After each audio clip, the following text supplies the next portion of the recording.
Pandian store சீரியலில் அடுத்து வர எபிசோடில் நம்ம குமரவேலும் ஒரு வழியாக சுடரோட கழுத்தில் தாலியை கட்டி முடிச்சிடுறாரு. அதுக்கு அடுத்ததாக எல்லாமே நல்லபடியாக முடிஞ்சிருச்சு. இனிமேல் என்ன பொண்ணு மாப்பிள்ளையை கூட்டிகிட்டு போயிட்டு முறைப்படி என்னெல்லாம் செய்யணுமோ அது எல்லாமே செய்யலாம் அப்படின்ற மாதிரி சொல்லிட்டு இருக்காங்க. அதுக்கு அடுத்ததாக நம்ம பாக்கியம் இருந்துட்டு சுடர் எப்படியோ நாங்கள் சொன்னதுனால நீ இப்படி பெரிய வீட்டுக்கு வாக்கப்பட்டுட்டு போகிற, நல்ல வேலை உங்கள் அக்கா மாதிரி நீ எதையும் பண்ணவே இல்லை. இப்போ தான் ஏதோ ஒரு பொண்ணு உங்கள் 2 பேரையும் பெற்றதில் உன்னை நினச்சி நான் ரொம்ப பெருமைப்படுறேன் அப்படின்ற மாதிரிலாம் பாக்கியம் சொல்லிகிட்டு இருக்காங்க.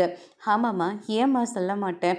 அக்காவோட வாழ்க்கையை கெடுத்துட்டு என் வாழ்க்கையை மட்டும் நீ சந்தோஷப்படுத்துகிறல்ல, இனிமேல் என்னெல்லாம் கொடுமையை நான் பார்க்க போகிறேன்னு எனக்கு தெரியலம்மா அப்படின்னு சொல்லிட்டு சுடர் ஒரு பக்கம் சொல்லிட்டு இருக்காங்க.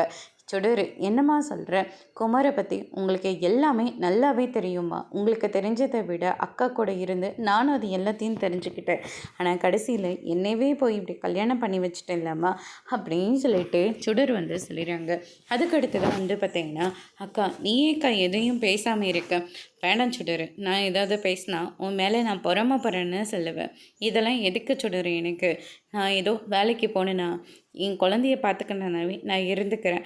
பெரிய வீட்டுக்கு வாக்கப்பட்டு போயிருக்கேன், கூட அம்மாவை கூட கூட்டிகிட்டு போ, ஒன்றும் பிரச்சனை இல்லை. அவங்களையும் நீயே பார்த்துக்கோ, இல்லாட்டி உன் மேலே பொறாமப்பட்டு நான் ஏதாச்சும் ஒன்று பண்ணிட்டேன் அப்படின்னு சொல்லிட்டு என்னை போட்டு ஏதாச்சும் ஒன்று திட்டிக்கிட்டே இருப்பாங்க அப்படின்ற மாதிரிலாம் சொல்கிறாங்க.